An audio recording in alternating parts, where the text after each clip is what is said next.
হাসরের মাঠে নবী আপনাদেরকে চিনবেন কিভাবে?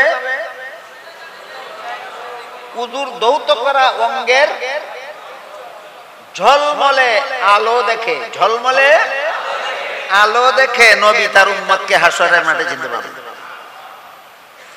যে জীবনে কোনোদিন উযু করবে দূরের কথা, নামাজই পড়ে না, তাকে তার নবী চিনবেন কিভাবে? সেই চিন্তা তারই করা দরকার। কি বলেন? তাকে তার নবী কিভাবে চিনবেন সেই চিন্তা তারই করা। আপনারা যারা নামাজ পড়েন, 5 বেলা উযু করেন নামাজের জন্য, আপনাদেরকে নবী চিনবেন বলে একটা আলামত বলে গেছে। এবার শুনুন, আপনারা হাসরের মাঠে নবীকে পাবেন কোথায়? হাসরের মাঠে আপনারা নবীকে পাবেন 3 জায়গায়। পাবেন কিনা? পাবেন কিনা? পাবেন। কোথায় পাবেন? 3 জায়গায়। 1 নম্বর হাউজে কাউসারের পাশে। 1 নম্বর পাবেন কোথায়? হাউজে কাউসারের পাশে। রাসূল বলেন, ইন্নী ফারাতুকুম আলাল হাউজ মান মাররা আলাইয়া শারিবা ওয়া মান শারিবা লাম ইয়াজমা আবাদা লা ইয়ারিদান্না আলাইয়া আকওয়ামুন আরিফুহুম ওয়া ইয়ারিফুনানি সুম্মা ইউহালু বাইনি ওয়া বাইনি সুম্মা ইউহালু বাইনি ওয়া বাইনাহুম ফাআকুলু ইন্নাহুম মিন্নি ফায়ুকালু ইন্নাকা লা তাদরি মা আহদাসু বাদাক ফাআকুলু সুহকান সুহকান লিমান দায়্যারা বাদি আও কামা ক্বালা আলাইহিস সালাতু ওয়াসসালাম। অর্থাৎ রাসূল বলেন, হাসরের মাঠে মাটির নিচ থেকে মানুষগুলি জীবিত হয়ে দাঁড়াবে সীমাহীন পিপাসু অবস্থায়, মারাত্মক পিপাসু অবস্থায়। মাটির নিচ থেকে জীবিত হয়ে হাসরের মাঠে মানুষ দাঁড়াবে কি অবস্থায়? মারাত্মক পিপাসু।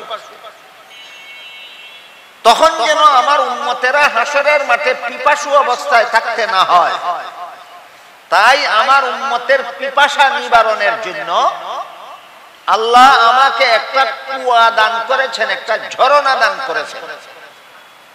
ওই কুয়া বা ঝরনাটার নাম হাউজে কাউসার। হাউজে কাউসারে আল্লাহ এই এত বিপুল পরিমাণ পেয়ালা মোতায়েন করে দিয়েছেন আমার উম্মতকে পান করাবার জন্য, যেগুলির সংখ্যা আকাশের তারকার সমান।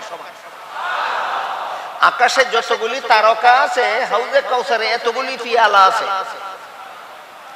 কাকে পান করাবার জন্য? শুধু আমার উম্মতকে পান করাবার জন্য। রাসূল বলেন, সেই হাউজে কাউসারের পানির রং হবে দুধের চেয়েও সাদা, মধুর চেয়েও মিষ্ট, মেশকে আম্বরের চেয়েও সুগন্ধ। আর যে পরিমাণ পিপাসা নিয়ে দাঁড়াবে আমার উম্মত হাসরের মাঠে, ওই পিপাসা নিবারণ উপযোগী ঠান্ডা। রাসূল বলেন, মান শারিবা লাম ইয়াজমা আবাদা।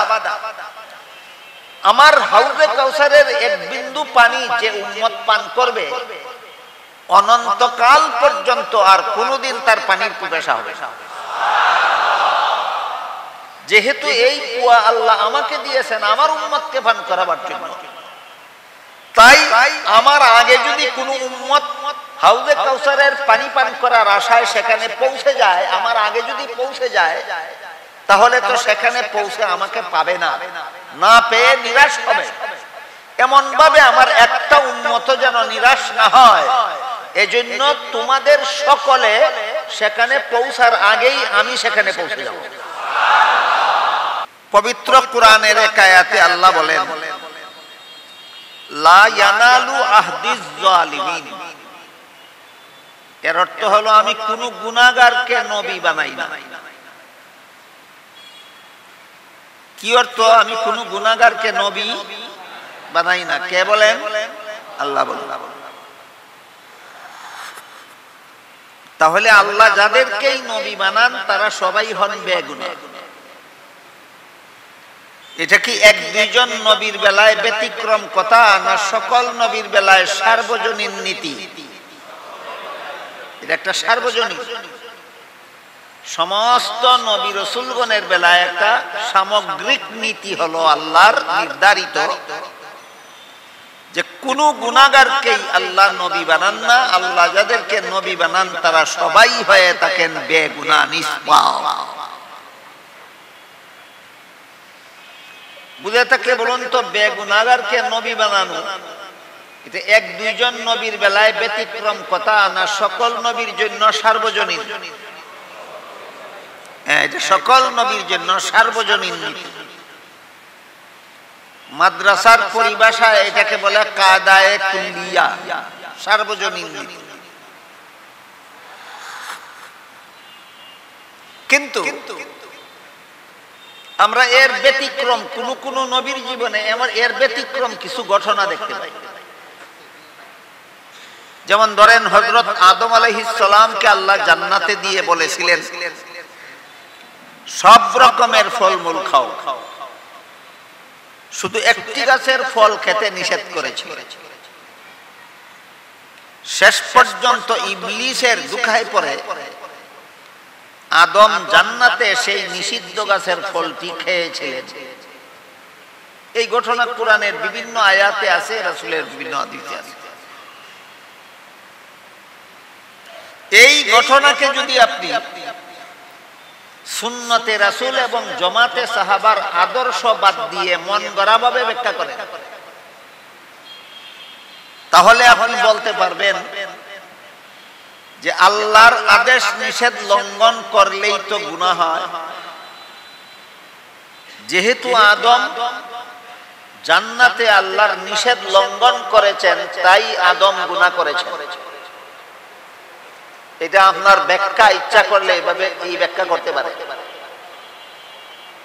কিন্তু এভাবে ঘটনাটা ব্যাখ্যা করলে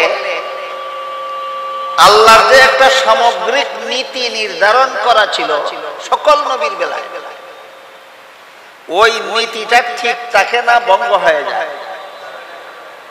বুঝাতে পারি? আগেই বলেছিলাম কথাটা একটু গভীরভাবে বললে আপনাদের বুঝতে একটু কঠিন হতে পারে। তারপরও আমি চেষ্টা করি বুঝাবার, আপনারা একটু চেষ্টা করুন বুঝার। আল্লাহ যেহেতু কোরআনের এক আয়াতে সমস্ত নবীর জন্য একটা নীতি নির্ধারণ করে দিয়েছে যে কোন গুনাহগারকেই আমি নবী বানাই না, যাদেরকে নবী বানাই তারা সবাই হয়ে থাকেন বেগুনাহ। এই নীতিটা আল্লাহর নির্ধারিত নীতিটা এক দুইজন নবীর বেলায় ব্যতিক্রম না, সকল নবীর বেলায় সার্বজনীন? সার্বজনীন। তাহলে আদম নবীর একটা ঘটনা, তিনি জান্নাতে যে ফল খেতে আল্লাহ নিষেধ করেছিলেন, ইবলিসের দুকায় পড়ে সেই ফল খেয়েছিলেন। এই ঘটনাটাকে যদি এখন যদি আদম আলাইহিস সালামের জান্নাতে নিষিদ্ধ গাছের ফল খাওয়াটাকে যদি আপনি এমন ভাবে ব্যাখ্যা করেন যে ব্যাখ্যার দ্বারা আদম গুনাহগার সাব্যস্ত হয়ে যায়, তাহলে আপনার ব্যাখ্যা আল্লাহর নির্ধারিত সামগ্রিক মূলনীতির পক্ষে থাকে না, বিরুদ্ধে যায়। তাহলে এই ব্যাখ্যা ভুল। তাইলে এই ব্যাখ্যা ভুল। এইভাবে কোরআন হাদিসে বর্ণিত বিভিন্ন নবীর জীবনের বিভিন্ন ঘটনা সম্পর্কে আপনি যদি ভুল ব্যাখ্যা করেন, তাহলে বিভিন্ন নবীকে তাদের জীবনের বিভিন্ন ঘটনাকে কেন্দ্র করে আপনি তাকে গুনাহগার সাব্যস্ত করতে পারবেন। কিন্তু আল্লাহর নির্ধারিত মূলনীতি বজায় রেখে যদি ব্যাখ্যা করেন, তাহলে কোন নবীর জীবনের কোন ঘটনার দ্বারা তিনি গুনাহগার সাব্যস্ত হবেন না। এটাই সুন্নতে রাসূল এবং জামাতে সাহাবার আদর্শ। আদমের নিষিদ্ধ গাছের ফল খাওয়ার ঘটনাটাই আমরা দুই ভাবে ব্যাখ্যা করতে পারি। একভাবে ব্যাখ্যা হলো যে আল্লাহর আদেশ নিষেধ লঙ্ঘন করলেই যেহেতু গুনাহ হয়, আর আদম যেহেতু আল্লাহর নিষেধ লঙ্ঘন করেছেন, কাজেই ফল খাওয়াটা আদমের গুনাহ হয়েছে। এটা এক ধরনের ব্যাখ্যা। এই ব্যাখ্যাটা আল্লাহর নির্ধারিত সামগ্রিক মূলনীতির পক্ষে না বিপক্ষে? সুতরাং ব্যাখ্যাটা গলত। আমার ইসলামী শিক্ষার আদর্শ যদি ঠিক থাকে তাহলে আমি কোন ব্যাখ্যা সহি আর কোন ব্যাখ্যা গলত এটা সহজেই বুঝতে পারব। ইসলামী শিক্ষা সফল হওয়ার দুইটা আদর্শ যদি আমি ভুলে যাই তাহলে কোন ব্যাখ্যা সহি আর কোন ব্যাখ্যা গলত সেটা আমি বুঝতে পারব। যেহেতু আমরা বিশ্বাস করি সুন্নতে রাসূল এবং জামাতে সাহাবার আদর্শ মতে সমস্ত নবীগণ আজীবন বেগুনাহ, কাজী আদম নবী জান্নাতে আল্লাহর নিষিদ্ধ গাছের ফল খেয়েছিলেন, এই ঘটনাটাকে আমি আমার মূলনীতির আলোকেই ব্যাখ্যা করতে হবে। যেভাবে ব্যাখ্যা করলে তিনি বেগুনাহ থাকেন সেভাবেই ব্যাখ্যা করতে হবে। যেভাবে ব্যাখ্যা করলে তিনি গুনাহগার সাব্যস্ত হয়ে যান ওইটা ভুল ব্যাখ্যা গণ্য হবে। আমার কথা বুঝে থাকলে, যেভাবে ব্যাখ্যা করলে আদম গুনাহগার সাব্যস্ত হয়ে যান, যে শুদ্ধ ব্যাখ্যা সাব্যস্ত হবে না, ভুল ব্যাখ্যা, এটা ভুল ব্যাখ্যা। তাহলে শুদ্ধ ব্যাখ্যাটা কি? মুফাসসিরিন کرام তাফসীরের কিতাবে বিভিন্ন শুদ্ধ ব্যাখ্যা উল্লেখ করেছেন। এর মধ্যে এক দুইটা শুদ্ধ ব্যাখ্যা আপনাদের শোনাই। মানুষের জীবনে কোনো কাজে গুনাহ হয় অথবা কোনো কাজে সওয়াব হয়, মানুষের কোনো কাজের দ্বারা গুনাহ হয় অথবা কোনো কাজের দ্বারা সওয়াব হয়, দুনিয়ার জীবনে জান্নাতি জীবনে নয়। মানুষের কোনো কাজের দ্বারা সওয়াব হয়, কোনো কাজের দ্বারা গুনাহ হয় কোন জীবনে? দুনিয়ার জীবনে। জান্নাতি জীবনের কোনো কাজে সওয়াব নাই, গুনাহ নাই। জান্নাতি জীবনের কোনো কাজে সওয়াব নাই, গুনাহ নাই। এবার বলুন তো, আদম নিষিদ্ধ গাছের ফল খেয়েছিলেন কোন জীবনে? এর সাথে সওয়াবেরও কোনো সম্পর্ক নাই, গুনাহর কোনো সম্পর্ক। এইভাবে ব্যাখ্যাটা করলে সুন্নতে রাসূল এবং জামাতে সাহাবার আদর্শ মত ব্যাখ্যা হয় এবং এই ব্যাখ্যা আল্লাহর নির্ধারিত সামগ্রিক মূলনীতি বজায় থাকে। সুতরাং সুন্নতে রাসূল আর জামাতে সাহাবা যদি আমার ইসলামী শিক্ষার আদর্শ হয় তাহলে আমার ইসলামী শিক্ষা হবে বিশুদ্ধ, সহি, সফল। আর যদি আমার ইসলামী শিক্ষা সুন্নতে রাসূলের বিপরীত হয়, জামাতে সাহাবার আদর্শের বিপরীত হয়, তাহলে আমার ইসলামী শিক্ষা বিফল হতে বাধ্য, আমার ইসলামী শিক্ষা ব্যর্থ হতে বাধ্য।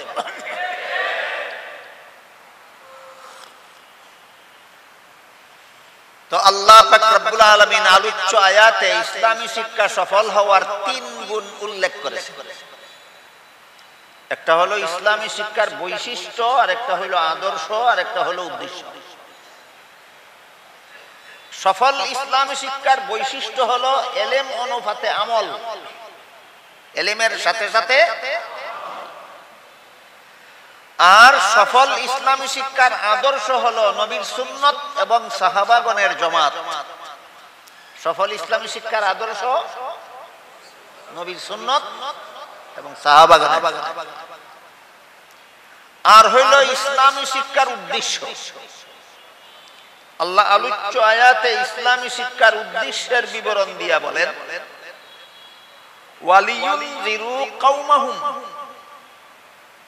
ইনজারে কওম, অর্থাৎ গোটা জাতিকে জাহান্নাম থেকে বাঁচার পথ প্রদর্শন করনেওয়ালা একদল নায়েবে নবী ওয়ারাসাতুল আম্বিয়া, সত্যিকারের উলামায়ে কেরাম তৈরি করা ইসলামী শিক্ষার উদ্দেশ্য। এমন একদল আলেম তৈরি করা যারা স্বার্থহীনভাবে মানব জাতিকে জাহান্নাম থেকে বাঁচার পথ দেখাবে। এমন একদল আলেম তৈরি করা যারা স্বার্থের বশীভূত হয়ে মানুষকে পথ দেখাবে না, স্বার্থহীনভাবে। একদল, এমন একদল আলেম তৈরি করা সফল ইসলামী শিক্ষার উদ্দেশ্য, যে আলেমরা স্বার্থহীনভাবে মানব জাতিকে জাহান্নাম থেকে বাঁচার পথ দেখাবে। ইসলামী সফল ইসলামী শিক্ষার এই উদ্দেশ্যটা যারা জানে না, অথচ আল্লাহ কোরআনে পরিষ্কার বলে দিয়েছেন উদ্দেশ্য এটাও। ইসলামী শিক্ষা তথা মাদ্রাসা শিক্ষা সফল হওয়ার জন্য উদ্দেশ্য হবে এমন একদল আলেম তৈরি করা যারা মানব জাতিকে জাহান্নাম থেকে বাঁচার পথ দেখাবে। এই কথাটা যারা জানে না তারাই বিভিন্ন ভাবে মাদ্রাসা শিক্ষাকে সংস্কার করার প্রস্তাব করে।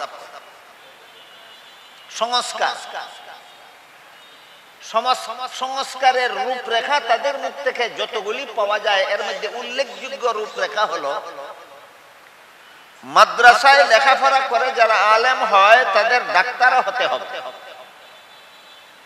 মাদ্রাসায় লেখাপড়া করে যারা আলেম হয় তাদের ইঞ্জিনিয়ারও হতে হবে। মাদ্রাসায় লেখাপড়া করে যারা আলেম হয় তাদের কারিগরও হতে হবে।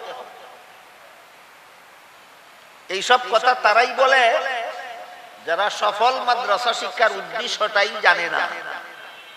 সফল মাদ্রাসার উদ্দেশ্যটাই জানে না। আল্লাহ কোরআনে কি বলেছেন? মাদ্রাসা শিক্ষার উদ্দেশ্য ডাক্তার হওয়া বলেছেন। মাদ্রাসা শিক্ষার উদ্দেশ্য ইঞ্জিনিয়ার হওয়া আল্লাহ কোরআনে বলেছেন। বলেন মাদ্রাসা শিক্ষার উদ্দেশ্য কারিগর হওয়া বলেছেন আল্লাহ কোরআনে। বলেন আল্লাহ মাদ্রাসা শিক্ষার উদ্দেশ্য বলেছেন এমন একদল আলেম হওয়া যারা রোগীদের চিকিৎসা করবে। এমন একদল আলেম হওয়া যে আলেমরা রোগীদের চিকিৎসা করবে, না মানুষকে জাহান্নাম থেকে বাঁচার পথ দেখাবে। এটা মাদ্রাসা শিক্ষার উদ্দেশ্য। কাজে এটার সাথে ডাক্তার হওয়া জড়াইয়া দিলে, এটার সাথে ইঞ্জিনিয়ার হওয়ার ব্যাপারটা জড়াইয়া দিলে, এটার সাথে কারিগর হওয়ার ব্যাপারটা জড়াইয়া দিলে স্কুল কলেজেও তো এই ধরনের ব্যাপার জড়াইয়া দেওয়া যায়। যে সমস্ত মুসলমান ছেলেপেলেরা মেডিকেল কলেজে পড়ে তারা ডাক্তার হওয়ার সাথে সাথে মুহাদ্দিস হতে হবে। তারা ডাক্তার হওয়ার সাথে সাথে মুফতি হতে হবে। তারা ডাক্তার হওয়ার সাথে সাথে মুফাসসির হতে হবে। সম্ভব? তোমাদের বেলায় যেটা সম্ভব নয় সেটা অন্যদের বেলায় প্রস্তাব করো কোন বিবেকে?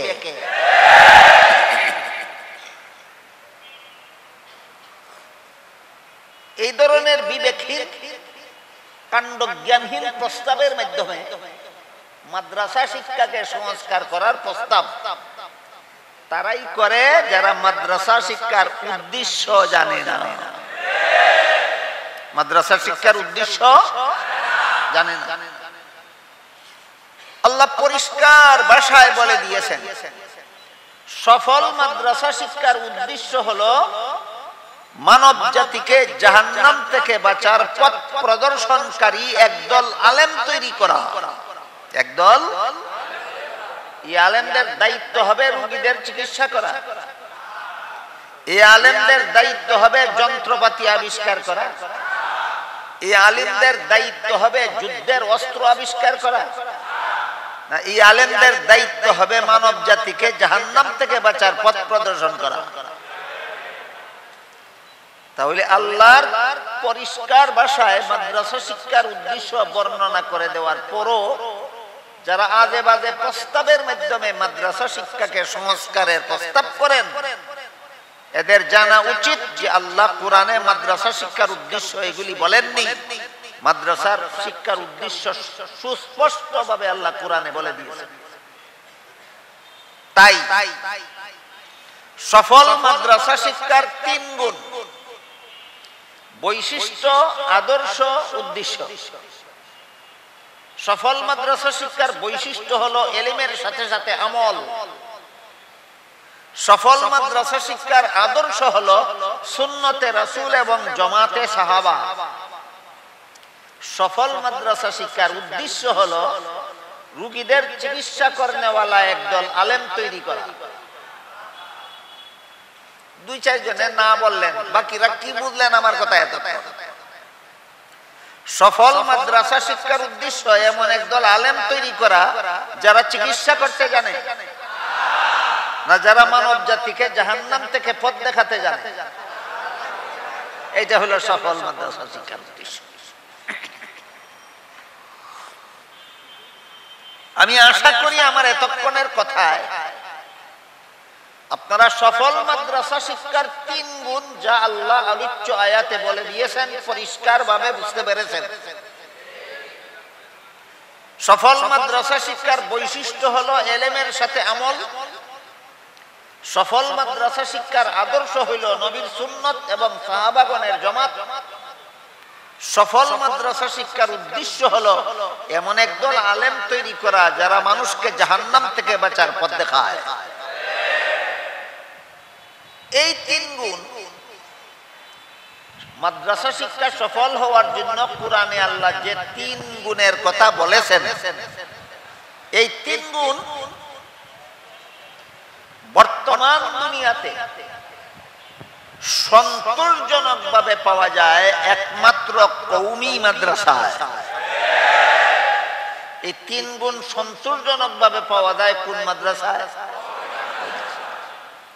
আপনারা চোখ খুলে তাকাইলেই দেখতে পারবেন কওমি মাদ্রাসার ছাত্রদের এলিমের সাথে আমল থাকে। এলিমের সাথে আমল থাকে। কওমি মাদ্রাসা পড়ুয়ারাই সুন্নতে রাসূল এবং জামাতে সাহাবাকে জীবনের সর্বস্তরের জন্য আদর্শ মানে।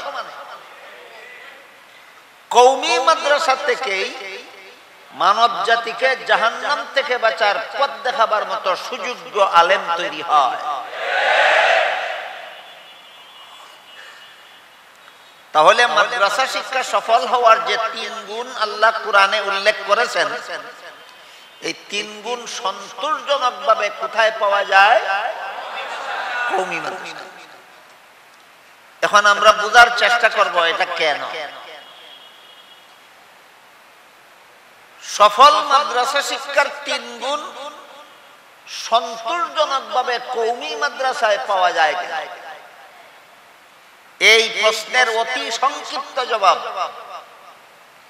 এই মাদ্রাসাগুলি স্বয়ং মুহাম্মদুর রাসূলুল্লাহর প্রতিষ্ঠিত মাদ্রাসা। এই মাদ্রাসাগুলি স্বয়ং আল্লাহর রাসূলের প্রতিষ্ঠিত মাদ্রাসা। এত বেশি সংক্ষেপে জবাব দিলে আপনাদের মনে স্বাভাবিকভাবেই প্রশ্ন জাগতে পারে যে মুহাম্মদুর রাসূলুল্লাহ সাল্লাল্লাহু আলাইহি ওয়াসাল্লাম তো আজ থেকে প্রায় ১৫০০ বছর আগে দুনিয়া থেকে চলে গেছেন। দুনিয়াতে আছেন না চলে গেছেন? কতদিন আগে? ১৫০০ বছর আগে। আর একটা আশ্চর্য ঘটনা আছে, আমাদের বাংলাদেশে ১৯৭৪ সাল থেকে আজ পর্যন্ত ১৯৭৪ সালের আগে আমাদের দেশের কোথাও এই জিনিসটা ছিল না। ১৯৭৪ সালে পাকিস্তান থেকে একটা নতুন জিনিস বাংলাদেশে আমদানি করা হয়েছে। এই জিনিসটার নাম হলো জশ্নে জুলুসে ঈদে মিলাদুন নবী। ৭৪ সালের আগে আমাদের এই বাংলাদেশের এতদ অঞ্চলে অতীতকালে কখনো ছিল না। জশ্নে জুলুসে ঈদে মিলাদুন নবী বাংলাদেশে আমদানি হয় ১৯৭৪ সালে। এরপর থেকে আজ পর্যন্ত প্রতি বছর রবিউল আউয়াল মাসের ১২ তারিখে এই জশ্নে জুলুসের নামে একটা মিছিল, একটা শোভাযাত্রা বের হয়। ওই মিছিলে যে সমস্ত স্লোগান দেওয়া হয়, এর মধ্যে একটা স্লোগান দেওয়া হয় জিন্দা নবীর আগমন, শুভেচ্ছা স্বাগতম। কি নবীর? জিন্দা নবীর আগমন, শুভেচ্ছা স্বাগতম। প্রশ্ন জাগে এখানে জিন্দা নবী বলতে আপনি কি বুঝালেন? যদি বলেন জিন্দা নবী বলতে বুঝাইলাম আল্লাহর যেমন কখনো মরণ নাই, অতীতেও না, বর্তমানেও না, ভবিষ্যতেও না, তেমনি ভাবে আমাদের নবীরও কখনো মরণ নাই, অতীতেও না, বর্তমানেও না, ভবিষ্যতেও না। এই যদি হয় জিন্দা নবী কথার ব্যাখ্যা, তাহলে এই কথাটা কুফরি। কেন কুফরি?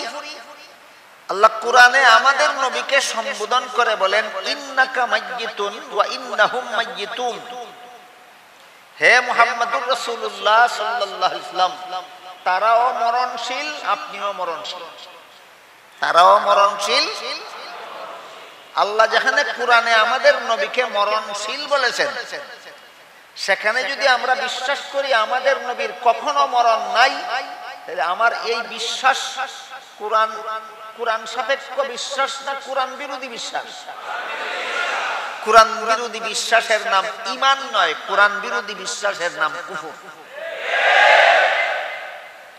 আর যদি বলা হয়, আমরা যে বলেছি জিন্দা নবী, এখানে জিন্দা নবী বলতে কখনো মরণ নাই এই অর্থে নয়, বরং হাদিস শরীফে রাসূল করিম সাল্লাল্লাহু আলাইহি ওয়াসাল্লাম বলেছেন, আল আমবিয়াউ আহইয়াউন ফি কুবুরিহিম, নবী রাসূলগণকে দাফন করার পরে আল্লাহ জিন্দা করে দেন।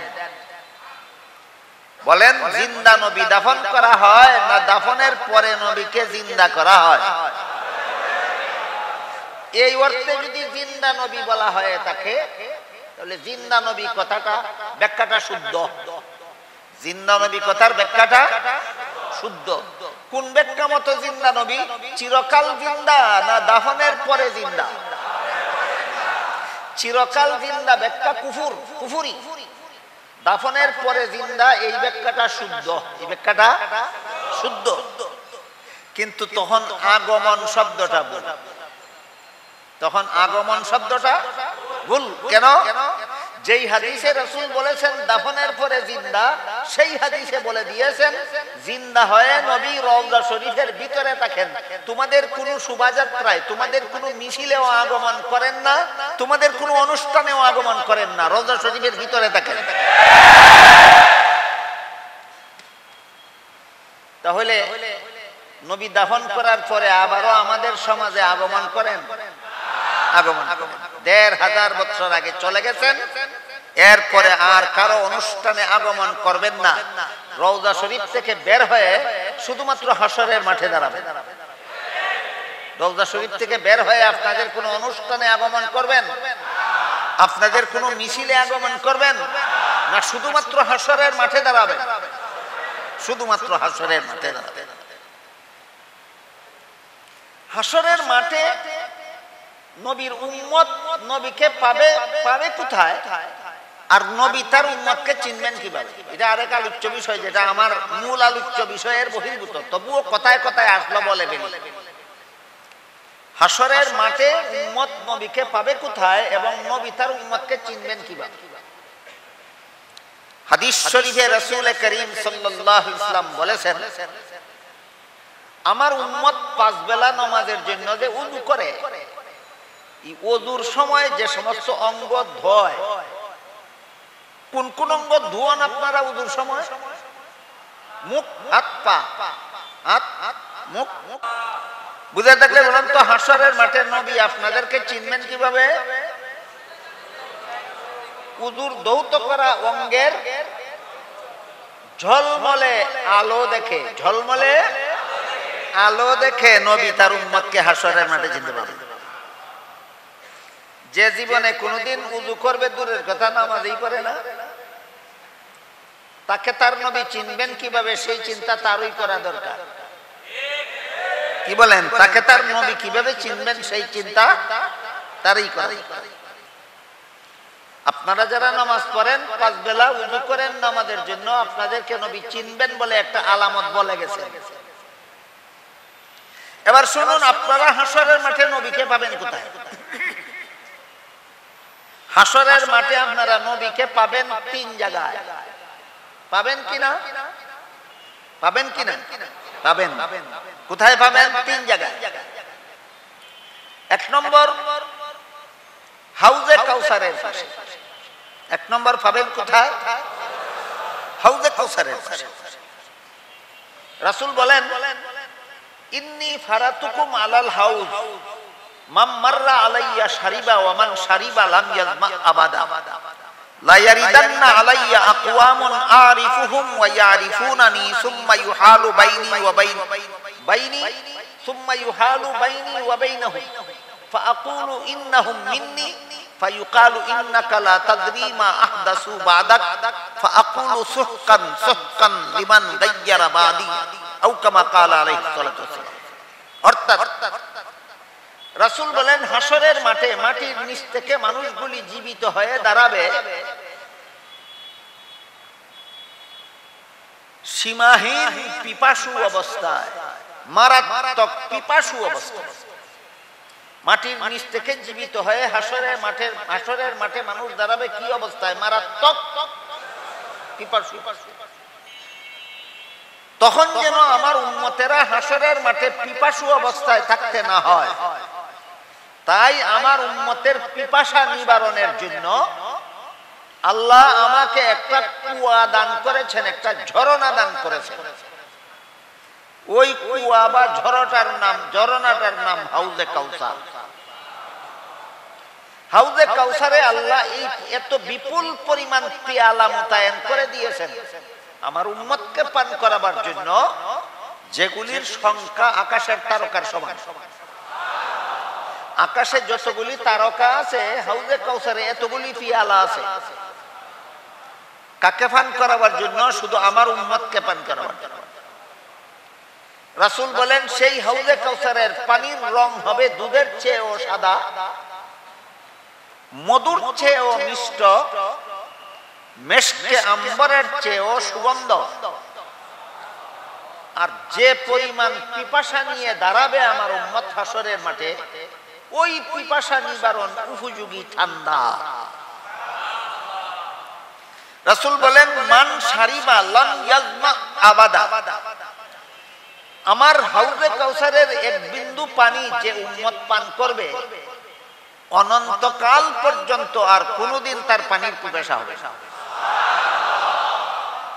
যেহেতু এই কুয়া আল্লাহ আমাকে দিয়েছেন আমার উম্মতকে পান করাবার জন্য, তাই আমার আগে যদি কোনো উম্মত হাউজে কাউসারের পানি পান করার আশায় সেখানে পৌঁছে যায়, আমার আগে যদি পৌঁছে যায়, তাহলে তো সেখানে পৌঁছে আমাকে পাবে না, না পেয়ে নিরাশ হবে। এমন ভাবে আমার একটা উম্মত যেন নিরাশ না হয়, এজন্য তোমাদের সকলে সেখানে পৌঁছার আগেই আমি সেখানে পৌঁছে যাব। বলেন কোন উম্মত আমাদের নবীর আগে পৌঁছবে হাউজে কাউসারের কাছে, না নবী পৌঁছবেন সকলের আগে? এরপরে উম্মতেরা দলে দলে যাবে, আমাকে সেখানে পাবে। আমি আকাশের তারকা সম অগণিত পিয়ালার দ্বারা আমার উম্মতকে হাউজে কাউসারের পানি পান করাবো। তাহলে হাসরের মাঠে নবীকে তিন জায়গায় পাওয়া যাবে, এর মধ্যে এক জায়গার নাম হাউজে কাউসার। এই হাদিসে আরো অনেক কথা আছে, সেগুলি আর আজকে বললাম। এতটুকু পাইলাম এই হাদিসে যে হাসরের মাঠে নবীর সাথে উম্মতের সাক্ষাৎ হবে তিন জায়গায়, এর মধ্যে এক জায়গার নাম হাউজে কাউসার। তবে হাউজে কাউসারের কাছ থেকে নবী একদল উম্মতকে তাড়াইয়া দিবেন, বলবেন সুহকান সুহকাল লিমান গায়্যারা বাদি। সাবধান, আমার দ্বারে কাছে আসবে না, তোমরা আমার কাছ থেকে দূরে সরে যাও, দূরে সরে যাও। আপনারা কি মনে করেন উম্মতের যে সমস্ত দলকে নবী হাউজে কাউসারের দ্বারে কাছে যেতে দেবেন না, দূরে সরিয়ে দেবেন, এরা ভাগ্যবান না হতভাগা? এরা কারা? রাসূল বলেন এরা হইল তারা যারা সুন্নতে রাসূল এবং জামাতে সাহাবাকে আদর্শ মানে না। আলোচনা হয়েছে কিনা একটু আগে? সুন্নতে রাসূলকে আদর্শ মানে না, জামাতে সাহাবাকে আদর্শ মানে না, মন গড়া ভাবে এই ধর্ম পালন করে।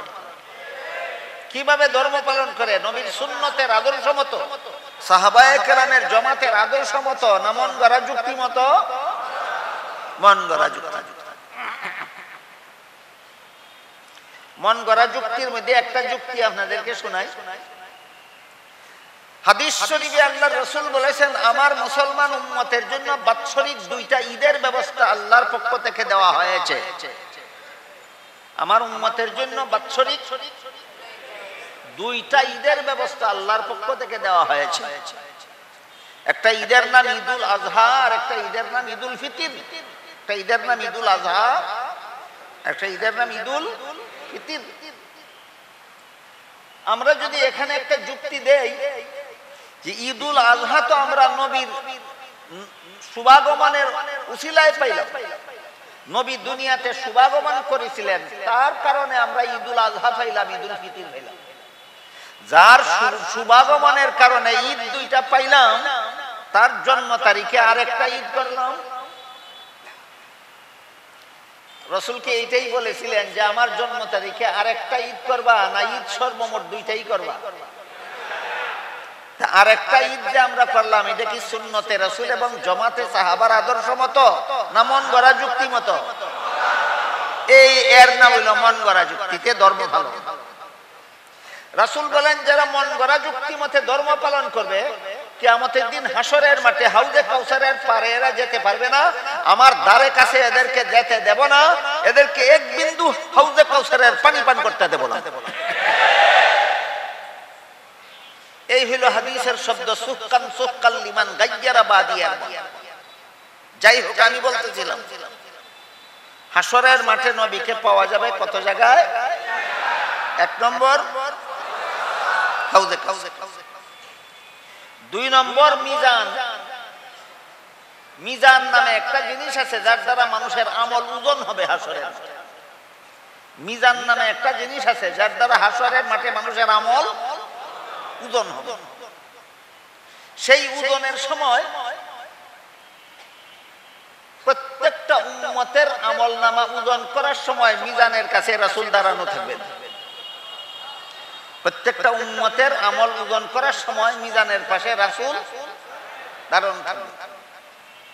তাহলে রাসূলকে হাসরের মাঠে দ্বিতীয় স্থান কোথায় পাওয়া যাবে?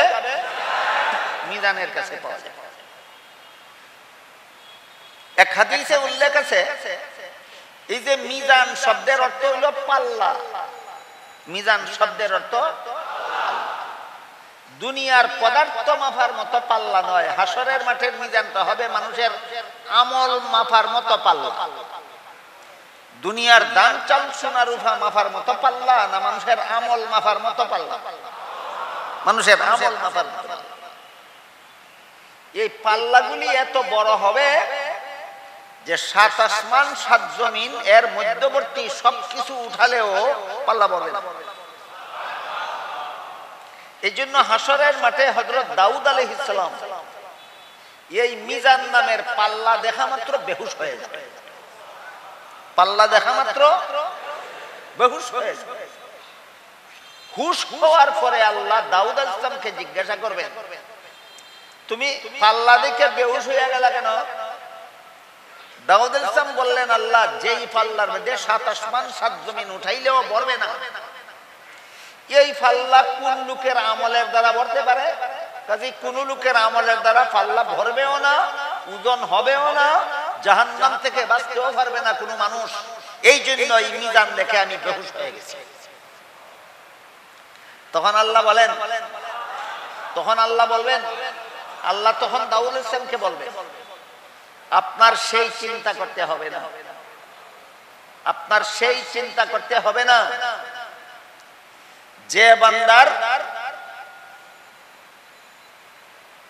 একটা খেজুরের টুকরার সমান আমল। আস্তা একটা খেজুরের কথা বলেছেন রাসূল না খেজুরের একটা টুকরা? যে বান্দার একটা খেজুরের টুকরার সমান আমল আমি আল্লাহর পছন্দ হয়ে যাবে, এইটুকু আমলের দ্বারাই আমি মিজান ভারী করে দেব। এখন বুঝতে হয় যে বান্দার আমল আল্লাহর পছন্দ হয়, একটা খেজুরের টুকরার সমানই হোক, আল্লাহর পছন্দ হয় কখন? আপনার একটা আমল যদি আল্লাহর পছন্দ হইয়া যায়, এই আমলের দ্বারাই মিজান ভারী হয়ে যাবে, আপনি জান্নাতি সাব্যস্ত হয়ে যাবে। কিন্তু বান্দার আমল আল্লাহর পছন্দ হয় কখন? 3 কোয়ালিটির দ্বারা বান্দার আমল আল্লাহর পছন্দ হয়। কত কোয়ালিটি? আমলের মধ্যে যদি 3টা কোয়ালিটি থাকে, তাহলে আপনার একটা খেজুরের এক টুকরার সমান আমলও আল্লাহর পছন্দ হয়ে যাবে, এর দ্বারাই মিজানের পাল্লা ভারী হয়ে যাবে, আপনি জাহান্নাম থেকে মুক্তি পেয়ে যাবেন, আপনি জান্নাতি হয়ে যাবেন। কিন্তু আমার আমলের মধ্যে কটা কোয়ালিটি থাকতে হবে? তিনটা। এক নম্বর, আমল করনেওয়ালার সাথে সাথে ঈমান থাকতে হবে, আমলের সাথে সাথে ঈমান থাকতে হবে। দুই নম্বর ইখলাস, ঈমান এক নম্বর ঈমান, দুই নম্বর ইখলাস, তিন নম্বর সুন্নাত। তিন নম্বর সুন্নাত। ঈমান থাকা অবস্থায় আমল করতে হবে, একমাত্র আল্লাহকে সন্তুষ্ট করার উদ্দেশ্যে আমল করতে হবে। এই উদ্দেশ্যের নাম ইখলাস। উদ্দেশ্যটার নাম ইখলাস। এটাকে সহিহ নিয়ত বলা হয়। একমাত্র আল্লাহকে সন্তুষ্ট করার উদ্দেশ্যে আমল করতে হবে। আর তিন নম্বর হলো আমলটা মন গড়া যুক্তি মতে না করে নবীর সুন্নত তরিকা মতে করতে হবে। যেই বান্দা ঈমানের সাথে আমল করে, ইখলাসের সাথে আমল করে, সুন্নত মতে আমল করে, তার একটা আমলের ওজন এই তিন কোয়ালিটি যার সারা জিন্দেগির আমলেও নাই, তার সারা জিন্দেগির সমস্ত আমলের চেয়ে এই বান্দার একটা আমলের ওজন ভারী হয়ে যায়। কাজেই কোন বান্দা কতটুকু কোয়ালিটিপূর্ণ আমল করলো এটা দেখার জন্য, কোন উম্মত এইরকম কোয়ালিটিপূর্ণ আমল করলো এটা দেখার জন্য রাসূল করিম সাল্লাল্লাহু আলাইহি ওয়াসাল্লাম আপনাদের আমল নামা ওজনের সময় মিজানের কাছে থাকবে। এটা হলো দুই নম্বর স্থান। রাসূলকে আমরা হাসরের মাঠে পাবো কোথায়? এক নম্বরে পাবো হাউজে কাউসারের পাশে, দুই নম্বরে পাবো মিজানের কাছে, তিন নম্বরে নবীর সাথে আমাদের সাক্ষাৎ হবে হাসরের মাঠে পুলসিরাতে। কোথায়? পুলসিরাতে। যতক্ষণ পর্যন্ত একটা উম্মত পুলসিরাত পার হওয়ার বাকি থাকবে, ততক্ষণ পর্যন্ত নবী পুলসিরাত ছেড়ে চলে যাবেন না। যতক্ষণ পর্যন্ত একটা উম্মত পুলসিরাত পার হওয়ার বাকি থাকে, ততক্ষণ পর্যন্ত নবী পুলসিরাত ছেড়ে চলে যাবেন না। বুঝে থাকলে বলুন তো, হাসরের মাঠে নবীর সাথে কত ক্ষেত্রে আমাদের সাক্ষাৎ হবে? এক নম্বর, দুই নম্বর, তিন নম্বর। কাজে এই দুনিয়াতে নবীর সাথে সাক্ষাৎ হবে না। কেন? নবী ১৫০০ বছর আগে দুনিয়া থেকে চলে গেছে। তখন মূল কথার দিকে ফিরে যায়। আজ থেকে প্রায় ১৫০০ বছর আগে নবী দুনিয়া থেকে চলে গেছে। আর দারুল উলুম দেওবন্দ মাদ্রাসা প্রতিষ্ঠা হয়েছে মাত্র প্রায় ১৫০ বছর আগে। প্রায় ১৫০ বছর আগে দেওবন্দ মাদ্রাসা প্রতিষ্ঠিত। কওমি মাদ্রাসা প্রতিষ্ঠিত হয়েছে ১৫০ বছর আগে। আর নবী দুনিয়া থেকে বিদায় হয়ে গেছেন ১৫০০ বছর আগে। এবার শুনুন, বলেছিলাম সফল মাদ্রাসা শিক্ষার বৈশিষ্ট্য, সফল মাদ্রাসা শিক্ষার আদর্শ, সফল মাদ্রাসা শিক্ষার উদ্দেশ্য সন্তোষজনকভাবে কওমি মাদ্রাসায় পাওয়া যায়। কেন? বলেছিলাম এগুলি মুহাম্মদুর রাসূলুল্লাহর প্রতিষ্ঠিত মাদ্রাসা হওয়ার কারণে। তাই প্রশ্ন জাগে, কওমি মাদ্রাসা প্রতিষ্ঠিত হলো মাত্র ১৫০ বছর আগে, নবী তো দুনিয়া থেকে ১৫০০ বছর আগে চলে গেছেন। কাজেই কওমি মাদ্রাসা প্রতিষ্ঠা করার জন্য ১৫০ বছর আগে কি নবী আবার আগমন করেছিলেন? তাহলে এগুলি নবীর প্রতিষ্ঠিত মাদ্রাসা হলো কিভাবে? কওমি মাদ্রাসাগুলি নবীর প্রতিষ্ঠিত মাদ্রাসা হলো কিভাবে? কওমি মাদ্রাসা প্রতিষ্ঠা হয়েছে মাত্র ১৫০ বছর আগে, আর নবী দুনিয়া থেকে বিদায় হয়ে গেছেন ১৫০০ বছর আগে। প্রশ্নটা কি বুঝতে পেরেছেন? প্রশ্নের জবাব বুঝার জন্য আমাদের উপমহাদেশের মাদ্রাসা শিক্ষার ইতিহাস খুব সংক্ষেপে হলেও একটু মনে রাখা দরকার। উপমহাদেশের ইতিহাসে ৩ প্রকার মাদ্রাসা শিক্ষার বিবরণ পাওয়া যায়। উপমহাদেশের ইতিহাসে কত প্রকার ইসলামী শিক্ষা প্রতিষ্ঠানের বিবরণ পাওয়া যায়? ৩ প্রকার। এক প্রকার মাদ্রাসা শিক্ষা ব্যবস্থা ইংরেজরা আমাদের দেশের শাসন ক্ষমতা জুড়ে দখল করার আগে মুঘল সম্রাটরা যখন দেশটা শাসন করতেন তখন এক ধরনের মাদ্রাসা শিক্ষা ব্যবস্থা ছিল। সেই মাদ্রাসাগুলি নিজস্ব সম্পত্তির আয়ের দ্বারা পরিচালিত হতো। মাদ্রাসার ব্যয়ভার বহনের জন্য সরকারের কাছেও সাহায্যের হাত পাততে হতো না, পাবলিকের কাছেও সাহায্যের হাত পাততে হতো না। বলেন তখনকার মাদ্রাসাগুলি সরকারি সাহায্যে চলতো না পাবলিকের সাহায্যে চলতো না নিজস্ব সম্পদের দ্বারা চলতো? তাহলে তখনকার মাদ্রাসাগুলি ইংরেজরা আমাদের দেশের শাসন ক্ষমতা জুড়ে দখল করার আগে মুঘল আমলে উপমহাদেশে প্রায় 12 লক্ষ মাদ্রাসা ছিল। প্রায় 12 লক্ষ মাদ্রাসা ছিল। এই মাদ্রাসাগুলি চলার জন্য সরকারি সাহায্যেরও দরকার হইতো না, পাবলিকের সাহায্যেরও দরকার হইতো না। মাদ্রাসার নিজস্ব সম্পত্তির আয়ের দ্বারাই চলত। তাহলে সেই মাদ্রাসাগুলিকে বর্তমানের কওমি মাদ্রাসা বলা যাবে? কারণ কওমি মাদ্রাসা তো পাবলিকের সাহায্যে চলে। সেই মাদ্রাসাগুলিকে বর্তমানের সরকারি মাদ্রাসা বলা যাবে? সরকারি মাদ্রাসা তো সরকারি সাহায্যে চলে। ওই মাদ্রাসা চলতে কোনো সরকারি সাহায্যও লাগতো না, পাবলিকের সাহায্য লাগতো না। কাজে সেইগুলিকে বর্তমানের কওমি মাদ্রাসাও বলা যায় না, বর্তমানের আলিয়া মাদ্রাসাও বলা যায় না, সেইগুলিকে স্বয়ং সম্পূর্ণ মাদ্রাসা বলা যায়। এবার বলুন, মুঘল আমলে আমাদের দেশের 12 লক্ষ মাদ্রাসা কেমন মাদ্রাসা ছিল? স্বয়ং সম্পূর্ণ মাদ্রাসা ছিল। ইংরেজরা এই দেশে আগমন করার পর 1601 খ্রিস্টাব্দে ইংরেজরা এই দেশে আগমন করেছিল। কবে? 1601 খ্রিস্টাব্দে ইংরেজরা এই দেশে আগমন করেছিল বাণিজ্য করার বাহানায়, ব্যবসার সুতায়। আগমন করার পরবর্তী 100 বছরের ভিতরে সমস্ত উপমহাদেশের শাসন ক্ষমতা ডাকাতি করে নিয়ে যায়। বলুন, এরা কি ন্যায়সঙ্গতভাবেই শাসন ক্ষমতা নিয়েছিল না ডাকাতি করে নিয়েছিল? বর্তমান বাংলাদেশের সমস্ত বাসিন্দাদের জানা থাকা দরকার যে আমাদের দেশের শাসন ক্ষমতা ইংরেজরা ডাকাতি করে নিয়ে গেছিল।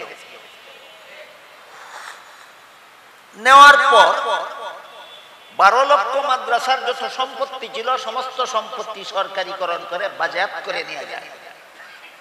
মাদ্রাসার সমস্ত সম্পদ সরকার জুড়ে দখল করে নিয়ে যাওয়ার কারণে সবগুলি মাদ্রাসা বন্ধ হয়ে যায়।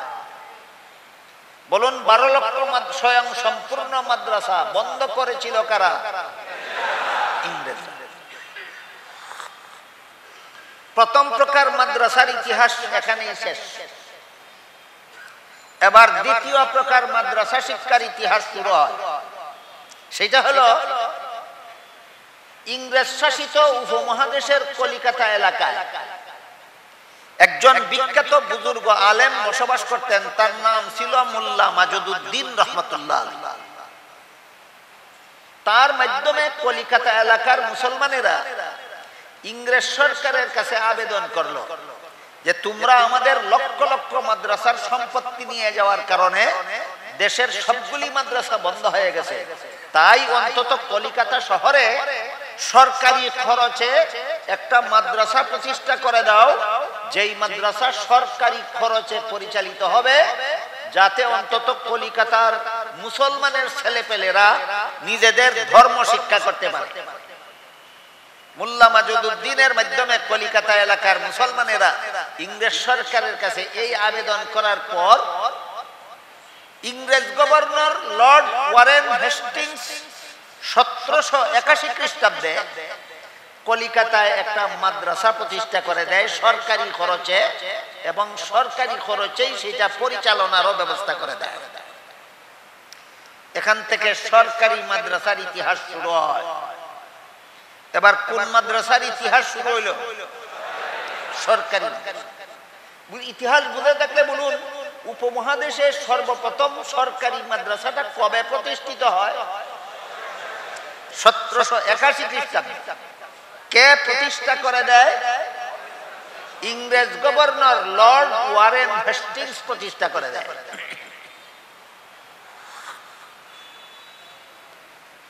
এরপর তখনকার উপমহাদেশের সবচেয়ে বড় আলেম ছিলেন শাহ আব্দুল আজিজ মুহাদ্দিসে দেহলভী রহমাতুল্লাহ আলাইহি।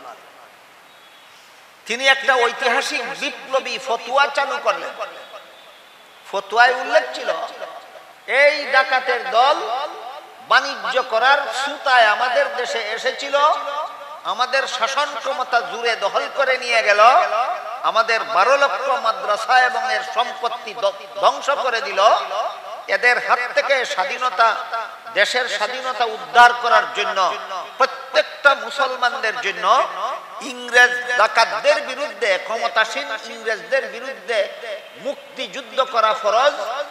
একটা মুসলমানের জন্য মুক্তিযুদ্ধে অংশগ্রহণ না করে বেঁচে থাকা হালাল নয়।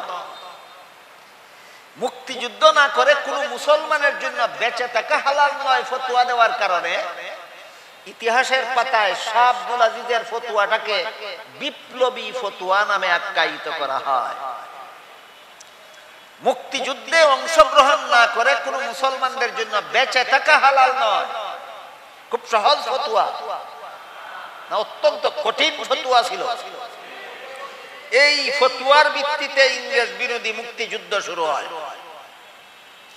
এই মুক্তিযুদ্ধের কারণে পরবর্তীতে ভারত স্বাধীন হয়, পাকিস্তান স্বাধীন হয়। পাকিস্তান স্বাধীন হওয়ার কারণে পরবর্তীতে বাংলাদেশ স্বাধীন হয়। বাংলাদেশের স্বাধীনতার ফাউন্ডেশন পাকিস্তানের স্বাধীনতা, পাকিস্তানের স্বাধীনতার ফাউন্ডেশন ভারতের স্বাধীনতা, ভারতের স্বাধীনতার ফাউন্ডেশন মুক্তিযুদ্ধ, মুক্তিযুদ্ধের ফাউন্ডেশন ফতোয়া, মুক্তিযুদ্ধের ফাউন্ডেশন ফতোয়া। সুতরাং ফতোয়াই হইল মুক্তিযুদ্ধের চেতনা, ফতোয়াই হইল মুক্তিযুদ্ধের চেতনা। যারা ফতোয়া মানে না, মুক্তিযুদ্ধের চেতনা চেতনা জপে, ইতিহাস জানে না মুক্তিযুদ্ধের চেতনা কোন জিনিস। এরা মুক্তিযুদ্ধের চেতনা বলতে কি বুঝায় গুড়ার ডিমও জানে না।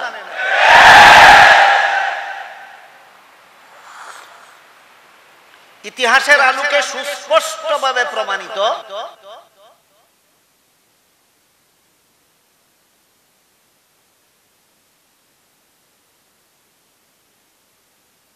হইল পাকিস্তানের স্বাধীনতা, পাকিস্তানের স্বাধীনতার ফাউন্ডেশন হইল ভারতের স্বাধীনতা, ভারতের স্বাধীনতার ফাউন্ডেশন হইল মুক্তিযুদ্ধ, মুক্তিযুদ্ধের ফাউন্ডেশন ফতোয়া, মুক্তিযুদ্ধের ফাউন্ডেশন। তাহলে ইতিহাসের আলোকে মুক্তিযুদ্ধের চেতনা কি? ফতোয়া। যে ফতোয়া মানে না, এ মুক্তিযুদ্ধের চেতনা বিরোধী। যে ফতোয়া মানে না, সে মুক্তিযুদ্ধের চেতনা বিরোধী। শাহ আব্দুল আজিজ এই বিপ্লবী ফতোয়া জারি করার পর তখনকার উপমহাদেশে 10 কোটি মুসলমান ছিল, একসাথে মুক্তিযুদ্ধে ঝাঁপায়। মুসলমানেরা মুক্তিযুদ্ধে ঝাঁপাইয়া পড়ার পরে হিন্দু, শিখ, বৌদ্ধ অন্যরাও সেই মুক্তিযুদ্ধে শরীক হয়েছিল। যখন সমস্ত মুসলমানেরা ইংরেজ সরকারের বিরুদ্ধে মুক্তিযুদ্ধে ঝাঁপাইয়া পড়ল, তখন কলিকাতা আলিয়া মাদ্রাসা পড়ুয়া আলেমরাও মুক্তিযুদ্ধে অংশগ্রহণ করল। এখান থেকে ইংরেজ সরকার কলিকাতা আলিয়া মাদ্রাসার বিরুদ্ধে শয়তানি চক্রান্ত শুরু করে। আলিয়া মাদ্রাসাকে 12টা বাজাবার মতো বহুমুখী চক্রান্তমূলক ব্যবস্থা গ্রহণ করল। তারা এই মর্মে ক্রোধান্বিত হলো আলিয়া মাদ্রাসা পড়ুয়া আলেমদের প্রতি, যে সরকারের প্রতিষ্ঠিত মাদ্রাসা, সরকারের অর্থে পরিচালিত মাদ্রাসায় পড়ে তোমরা সরকারের বিরুদ্ধে মুক্তিযুদ্ধ করো, তোমাদেরকে 12টা না বাজাইয়া ছাড়া হবে না। ইংরেজ সরকারের প্রতিষ্ঠিত কলিকাতা আলিয়া মাদ্রাসাকে ইংরেজ সরকার ওই 12টা বাজাবার বহুমুখী ষড়যন্ত্র শুরু করে দিল। এই ষড়যন্ত্রগুলির 1-2টা নমুনা আপনাদেরকে বলি।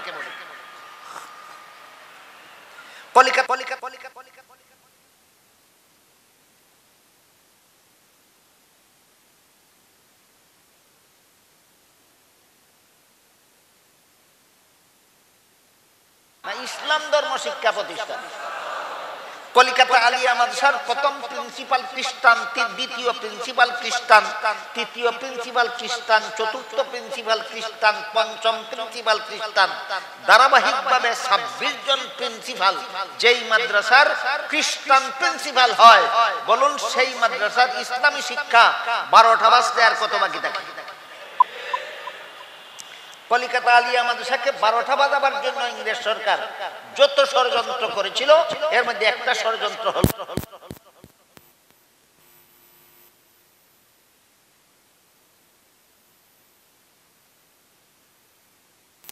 2 নম্বর ষড়যন্ত্র। কলিকাতা আলিয়া মাদ্রাসার সিলেবাস থেকে হাদিস এবং তাফসীরের কিতাব গ্রহীত করে দিল। কোন মুসলমানের বাচ্চা যেন কোরআন হাদিস শিখার সুযোগ না পায়, সেই ব্যবস্থা আলিয়া মাদ্রাসায় করে দিল। বলেন কোরআন হাদিস শিখার সুযোগ যেই মাদ্রাসায় থাকে না, এই মাদ্রাসা থাকে বস। আরেকটা মাদ্রাসাকে পঙ্গু করার জন্য ইংরেজ সরকার এই দ্বিতীয় ব্যবস্থা গ্রহণ করে। মাদ্রাসাকে পঙ্গু করার জন্য ইংরেজ সরকার 3 নম্বর যে ব্যবস্থা গ্রহণ করেছিল সেটা হলো সরকারিভাবে আইন পাস করে নিল, একমাত্র ইংরেজি ভাষার মাধ্যমে যারা লেখাপড়া করবে তারাই সরকারের কাছে শিক্ষিত বলে গণ্য হবে। যারা আরবি ভাষায় লেখাপড়া করবে, যারা ফার্সি ভাষায় লেখাপড়া করবে, যারা উর্দু ভাষায় লেখাপড়া করবে, যারা বাংলা ভাষায় লেখাপড়া করবে, এই 3টাই ছিল উপমহাদেশের বিভিন্ন এলাকার মানুষের মাতৃভাষা। এই 4 ভাষায় যারা লেখাপড়া করবে এদেরকে সরকার অশিক্ষিত বলে গণ্য করবে। এই আইন পাস করার মাধ্যমে কলিকাতা আলিয়া মাদ্রাসা পড়ুয়া সমস্ত আলেমদেরকে অশিক্ষিত সাব্যস্ত করে দিল। 4 নম্বর যে ব্যবস্থা গ্রহণ করেছিল সেটা হইল 1863 খ্রিস্টাব্দে লন্ডনে একটা পরামর্শ সভা হইল উপমহাদেশের স্বাধীনতা আন্দোলনকে বানচাল করার জন্য। সেই পরামর্শ সভায় সাব্যস্ত হইল কোরআন শিখে মুসলমানেরা আলেম হয় আর আলেমদের ফতোয়ার কারণে মুক্তিযুদ্ধে শরীক হয়। যেহেতু কোরআন শিক্ষা মুসলমান আলেম হয় আর আলেমদের ফতোয়ার কারণে মুক্তিযুদ্ধে শরীক হয়, সুতরাং উপমহাদেশের মুক্তিযুদ্ধ বানচাল করতে হইলে আলেমদেরকে ধ্বংস করো, কোরআন শরীফ ধ্বংস করো। এই 2টা সিদ্ধান্ত হইল ইংল্যান্ডে এই 2টা সিদ্ধান্ত নিল ইংরেজেরা 1863 খ্রিস্টাব্দে। আলেম ধ্বংস করো, কোরআন শরীফ ধ্বংস করো। এই সিদ্ধান্ত নিয়ে 1863 খ্রিস্টাব্দ থেকে 1866 খ্রিস্টাব্দ পর্যন্ত 3 বছরে লক্ষ লক্ষ কোরআন শরীফের এডিশন ইংরেজ সরকার আগুন দিয়ে জ্বালিয়ে দিল। আর 3 বছরের ভিতরে 14,000 উলামায়ে কেরামকে ফাঁসি কাস্তে ঝুলাইয়া দিল। কি পরিমাণ আলেমদেরকে ফাঁসিতে ঝুলাইল? 14,000। ঠিক এই সময় যে সমস্ত প্রসিদ্ধ রণক্ষেত্রে মুসলমানেরা ইংরেজদের বিরুদ্ধে মুক্তিযুদ্ধ করেছিল তাদের এগুলির মধ্যে একটা ইতিহাস বিখ্যাত রণক্ষেত্রের নাম ছিল শামলী। ইতিহাসের পাতায় শামলী যুদ্ধের বিবরণ আছে। এই শামলী নামের যুদ্ধক্ষেত্রে ইংরেজদের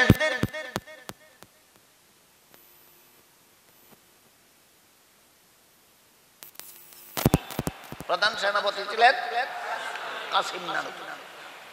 কাসিম নানতুবির বংশগত পরিচয়, তিনি হযরত আবু বকর সিদ্দিক রাদিয়াল্লাহু আনহুর আওলাদ ছিলেন। কাসিম নানতুবির শাহ আব্দুল আজিজের ছাত্র ছিলেন। শাহ আব্দুল আজিজ হযরত ওমর ফারুক রাদিয়াল্লাহু আনহুর বংশধর ছিলেন। এই কাসিম নানতুবি শামলীর যুদ্ধের প্রধান সেনাপতি কয়েকজন গণ্যমান্য আলেমদেরকে নিয়ে পরামর্শ করলেন যে ইংরেজ সরকার লক্ষ লক্ষ কোরআন শরীফ আগুন দিয়ে জ্বালিয়ে দিল, 14,000 উলামায়ে কেরামকে 3 বছরে ফাঁসি কাস্তে ঝুলিয়ে দিল। এমত অবস্থায় নতুন ভাবে এই উপমহাদেশে ইসলামী শিক্ষার নতুন ব্যবস্থা গ্রহণ না করলে ভবিষ্যতে এই দেশে ইসলামও ঠিকবে না, মুসলমানও ঠিকবে না। এই চিন্তা করে আল্লামা কাসিম নানতুবি রহমাতুল্লাহি আলাইহি তৃতীয় প্রকার মাদ্রাসা শিক্ষা ব্যবস্থা করার পরিকল্পনা গ্রহণ করেন। এই মাদ্রাসা শিক্ষার মূলনীতি হবে আর সরকারের সাহায্যে মাদ্রাসা নয়, কওম বা জনগণের আর্থিক সাহায্যে মাদ্রাসা প্রতিষ্ঠিত হবে, কওম বা জনগণের আর্থিক সহযোগিতায় মাদ্রাসা পরিচালিত হবে একমাত্র আলেমগণের নেতৃত্বে। এই পরিকল্পনা নিয়ে আল্লামা কাসিম নানতুবি রহমাতুল্লাহি আলাইহি কতিপয় অনুষঙ্গী নিয়ে 1866 খ্রিস্টাব্দে উপমহাদেশের সমস্ত কওমি মাদ্রাসার প্রথম মাদ্রাসা, উপমহাদেশের সমস্ত কওমি মাদ্রাসার মডেল, উপমহাদেশের সমস্ত কওমি মাদ্রাসার প্রধান মাদ্রাসা দারুল উলুম দেওবন্দ মাদ্রাসা প্রতিষ্ঠা করে। এখান থেকে তৃতীয় প্রকার মাদ্রাসা শিক্ষার ইতিহাস শুরু হইল। প্রথম প্রকার মাদ্রাসা শিক্ষা মুঘল আমলে চালু ছিল। দ্বিতীয় প্রকার মাদ্রাসা শিক্ষা ব্যবস্থা 1781 খ্রিস্টাব্দে লর্ড ওয়ারেন হেস্টিংস প্রতিষ্ঠা করেছিল। তৃতীয় প্রকার মাদ্রাসা শিক্ষা ব্যবস্থা কওমি মাদ্রাসা শিক্ষা ব্যবস্থা আল্লামা কাসিম নানতুবি 1866 খ্রিস্টাব্দে প্রতিষ্ঠা করেছেন। বুঝা থাকতে বলুন, উপমহাদেশের ইতিহাসে কত প্রকার মাদ্রাসা শিক্ষা ব্যবস্থার বিবরণ পাওয়া যায়। প্রথম প্রকার স্বয়ং সম্পূর্ণ, দ্বিতীয় প্রকার সরকারি, তৃতীয় প্রকার কওমি। প্রথম প্রকার স্বয়ং সম্পূর্ণ, দ্বিতীয় প্রকার সরকারি, তৃতীয় প্রকার কওমি।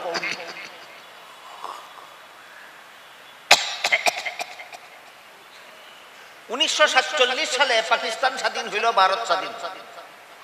এত কিছু জুলুম অত্যাচারের পরেও ইংরেজ সরকার আমাদের দেশের শাসন ক্ষমতা এই দেশবাসীর হাতে ছেড়ে পালাতে বাধ্য হলো। কোন সালে? 1947 সালে ইংরেজ সরকার পালিয়ে গেল তাদের দেশে। উপমহাদেশের স্বাধীনতা, উপমহাদেশের শাসন ক্ষমতা উপমহাদেশবাসীর হাতে ছেড়ে চলে গেল। তখন 1947 সালের 14ই আগস্ট রাত 12টার সময় ভারত স্বাধীন হয়। 14ই আগস্ট রাত 12টার সময় পাকিস্তান স্বাধীন হয়, আর রাত 1টার সময় ভারত স্বাধীন হয়। এই জন্য পাকিস্তানের স্বাধীনতা দিবস হইল 14ই আগস্ট, আর ভারতের স্বাধীনতা দিবস হইল 15ই আগস্ট। 1 ঘন্টার ব্যবধানে 1 তারিখের ব্যবধান, সেটা ভিন্ন কথা। 1947 সালে পাকিস্তান স্বাধীন হওয়ার পরে দেখা গেল মুসলমানদের জন্য ইসলামী শিক্ষা প্রতিষ্ঠান কলিকাতায় যে প্রতিষ্ঠা করা হয়েছিল, এটা মুসলমানদের দেশে পড়ছে না, হিন্দুদের দেশে পড়ে গেছে। ইতিহাস বুঝা থাকলে বলুন, কলিকাতা আলিয়া মাদ্রাসা তো মুসলমানদের ইসলামী শিক্ষার জন্য প্রতিষ্ঠা করা হয়েছিল। মুসলমানদের দেশে পড়লো ভাগে না হিন্দুদের দেশে পড়ে? আবার নতুন করে আন্দোলন করে কলিকাতা আলিয়া মাদ্রাসাকে ঢাকায় স্থানান্তর করা হলো। 1947 সালের পর কলিকাতার প্রতিষ্ঠিত আলিয়া মাদ্রাসাকেই ঢাকায় স্থানান্তর করা হয়। সুতরাং বর্তমান ঢাকা আলিয়া মাদ্রাসা নামে যে আলিয়া মাদ্রাসাটা আছে, এটা ঢাকার প্রতিষ্ঠিত নয়, কলিকাতা থেকে স্থানান্তরিত। ইতিহাসটা বুঝলেন কিনা দেখুন। বর্তমান ঢাকা আলিয়া মাদ্রাসা ঢাকার প্রতিষ্ঠিত না কলিকাতার থেকে স্থানান্তরিত? 1781 খ্রিস্টাব্দে কলিকাতায় প্রতিষ্ঠা করা হয়েছিল। 1947 সালে পাকিস্তান আলাদা স্বাধীন হওয়ার কারণে কলিকাতা আলিয়া মাদ্রাসা পাকিস্তানের পূর্ব পাকিস্তানের রাজধানী ঢাকায় স্থানান্তর করা হয়। সুতরাং বর্তমান ঢাকা আলিয়া এটা ঢাকার প্রতিষ্ঠিত নয়, কলিকাতার থেকে স্থানান্তরিত। আরেকটা ইতিহাস গুরুত্বপূর্ণ মনে রাখা দরকার, এটা হইল 1866 খ্রিস্টাব্দে দারুল উলুম দেওবন্দ মাদ্রাসা প্রতিষ্ঠা হয়েছে। প্রতিষ্ঠার পরে দারুল উলুম দেওবন্দ মাদ্রাসায় প্রসিদ্ধ হাদিসের 6 কিতাবকে একত্রে সিহাসিত্তা বলা হয়। প্রসিদ্ধ হাদিসের 6 কিতাবকে একত্রে সিহাসিত্তা বলা হয়। এই সিহাসিত্তার 6 কিতাব হাদিসের দারুল উলুম দেওবন্দ মাদ্রাসার পাঠ্য তালিকাভুক্ত করা হয়। 1866 খ্রিস্টাব্দে দেওবন্দ মাদ্রাসা প্রতিষ্ঠা হয়। প্রতিষ্ঠার পরে সেখানে হাদিসের প্রসিদ্ধ 6 কিতাব পাঠ্য তালিকাভুক্ত করা হয়। 1947 সালের পরে কলিকাতা আলিয়া মাদ্রাসা ঢাকায় স্থানান্তর করার পর দারুল উলুম দেওবন্দের অনুসরণে আলিয়া মাদ্রাসাতেও সিহাসিত্তার হাদিসের কিতাব পাঠ্য তালিকাভুক্ত করা হয়। কাজেই বর্তমানে যত আলিয়া মাদ্রাসায় যত হাদিসের কিতাব পড়া হয়, সবগুলি আলিয়া মাদ্রাসার পাঠ্যভুক্ত করার ব্যাপারে দারুল উলুম দেওবন্দের অনুসারী। দারুল উলুম দেওবন্দের অনুসারী। সুতরাং বর্তমান আলিয়া মাদ্রাসায় যে হাদিস শিক্ষা দেওয়া হয়, সেটাও দারুল উলুম দেওবন্দের অবদান।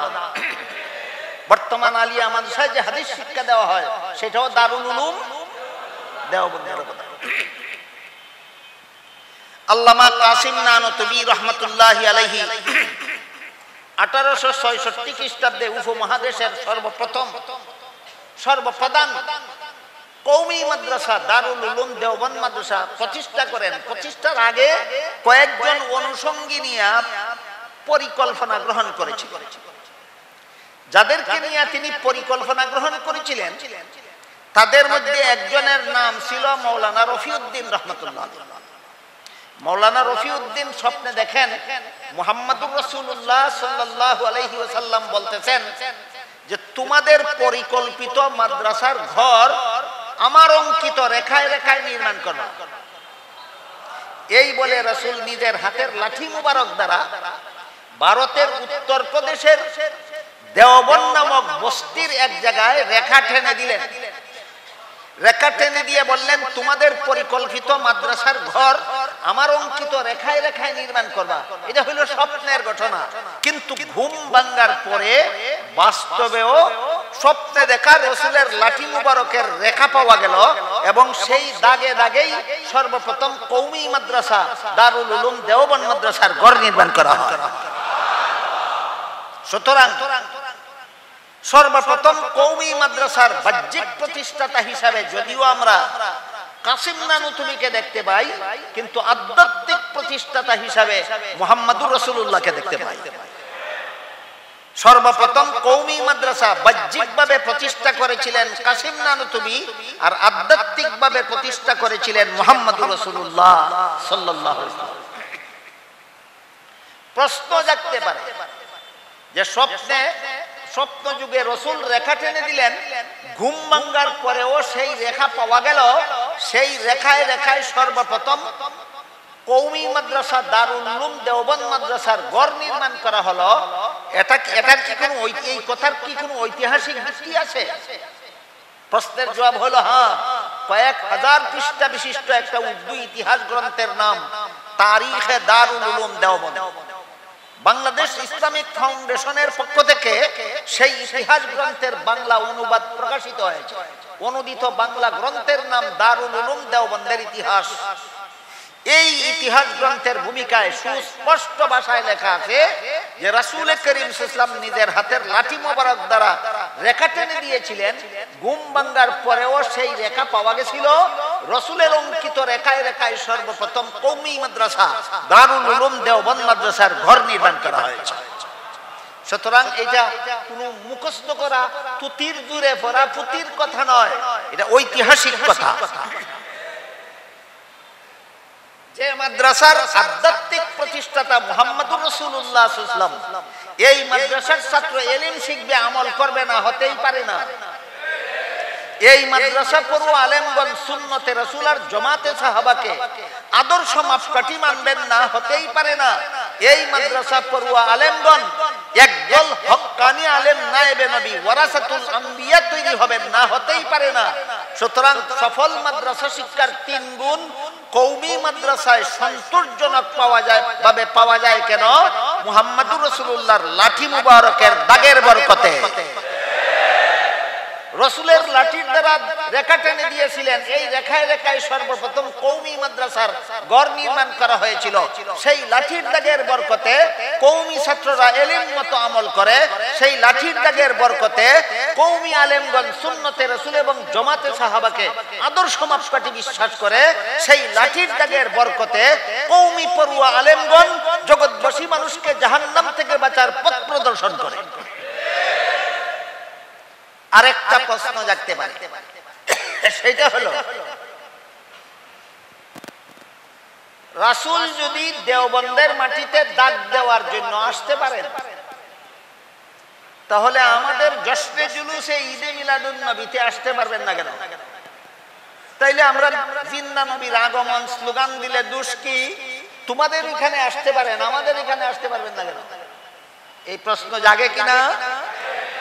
দেওবন্দের মাটিতে সর্বপ্রথম কওমি মাদ্রাসার ঘর বানাবার জন্য, রেখা টেনে দেওয়ার জন্য যদি নবী আসতে পারেন, তাহলে আমাদের জশ্নে জুলুসে আসতে পারবেন না কেন?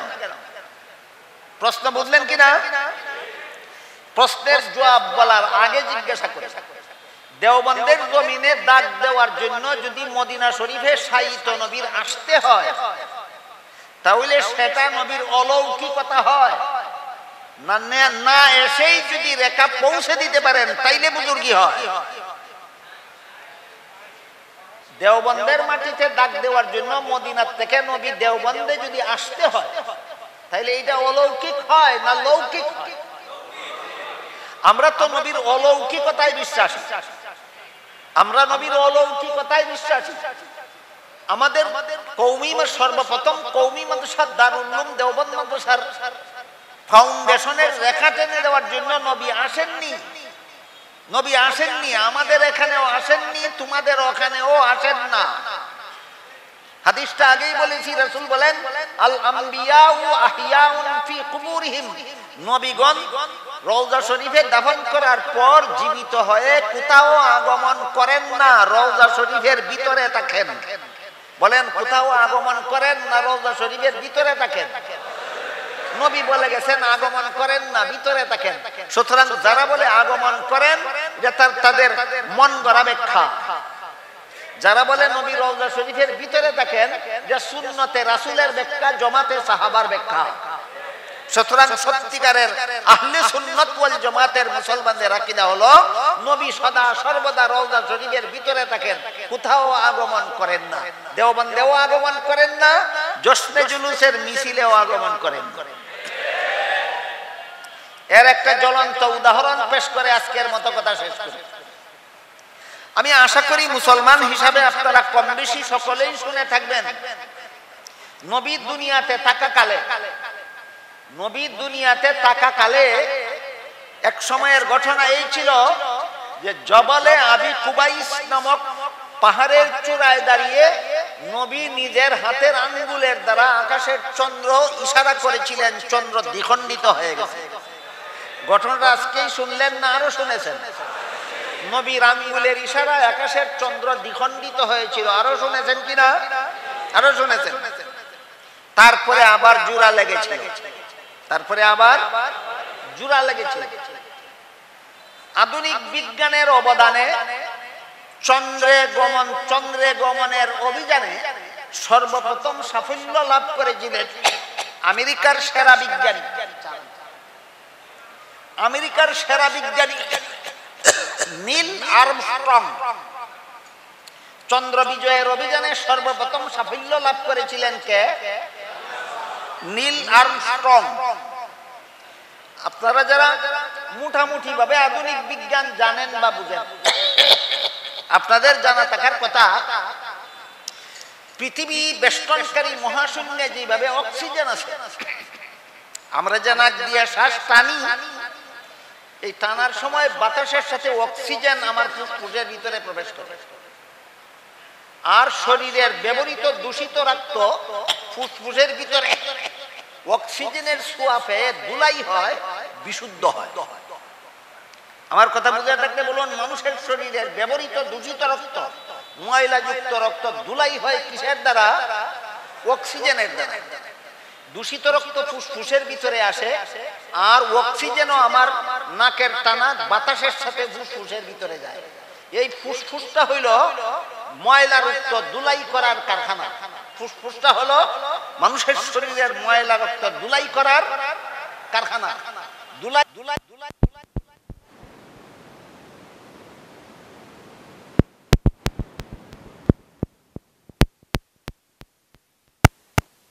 কিন্তু চন্দ্রে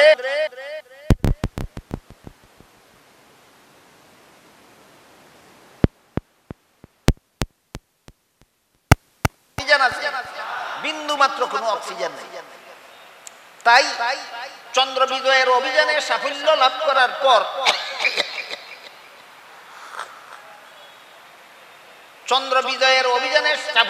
করার পর নীল আর্মস্ট্রং চন্দ্র সম্পর্কে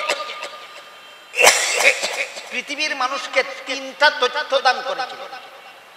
কটা তথ্য? 1 নম্বর, চন্দ্রের জগতে অক্সিজেনের লেশ মাত্রও নাই, সুতরাং সেখানে গিয়ে কোনো মানুষ কোনোদিন বসবাস করতে পারবে না। আমি আগেই বলেছি, আধুনিক বিজ্ঞান মোটামুটি ভাবে জানেন বা বুঝেন, এমন কেউ বুঝে থাকলে বলুন, যেই জগতে অক্সিজেন নাই সেই জগতে কোনো মানুষের পক্ষে বসবাস করা সম্ভব নয়। সুতরাং তিনি চন্দ্র সম্পর্কে একটা রিপোর্ট দিলেন, চন্দ্রে যেহেতু অক্সিজেনের লেশমাত্র নাই, এই জন্য চন্দ্রে গিয়ে কোনো মানুষ জীবনে কোনোদিন বসবাস করতে পারবে। 2 নম্বর রিপোর্ট দিলেন, চন্দ্রের জমিনে উর্বরতার লেশমাত্র নাই, এই জন্য চন্দ্রের জমিনে পৃথিবীর মানুষ কখনো কোনো রকম ফসল ফলাতে পারবে না। 2 নম্বর রিপোর্ট। 3 নম্বর রিপোর্ট দিলেন, আমি চন্দ্রে অবস্থানকালে চন্দ্রের এক প্রান্ত থেকে অপর প্রান্ত পর্যন্ত একটা কালো রেখা দেখতে পেলাম। কেন সেই কালো রেখার সৃষ্টি হলো চন্দ্রে, সেই গবেষণা যদি আমি চন্দ্রে বসে বসে শুরু করি আর পৃথিবীর থেকে নিয়ে যাওয়া অক্সিজেন যদি ফুরাইয়া যায়, তাহলে আমি জীবিত অবস্থায় পৃথিবীতে ফিরে আসতে পারবো না। কাজেই চন্দ্রে বসে বসে গবেষণার সুযোগ আমার নাই। আমি সেখান থেকে ওই চন্দ্রের এক প্রান্ত থেকে অপর প্রান্ত পর্যন্ত বিদ্যমান কালো রেখার কিছু পদার্থ সাথে নিয়ে পৃথিবীতে এসেছি এবং আমেরিকার বৈজ্ঞানিক গবেষণাগারে একাধারে 6 মাস পর্যন্ত গবেষণা করেছি যে চন্দ্রের মধ্যে এই কালো রেখা কখন থেকে সৃষ্টি হলো এবং কেন সৃষ্টি হলো। আমার 6 মাসের গবেষণায় ধরা পড়েছে আজ থেকে 1300 অথবা 1400 বছর পূর্বে এই চন্দ্রটা 2 টুকরা হয়ে গেছিল, আবার জোড়া লেগেছিল, এই জন্য চন্দ্রের মধ্যে এই কালো রেখার সৃষ্টি হয়েছে। 1500 বছর আগে নবী চন্দ্র 2 টুকরা করে জোড়া লাগাইছিলেন, আর 1500 বছর পরে নীল আর্মস্ট্রংয়ের বৈজ্ঞানিক তথ্যে সেই কথা ধরা পড়ে।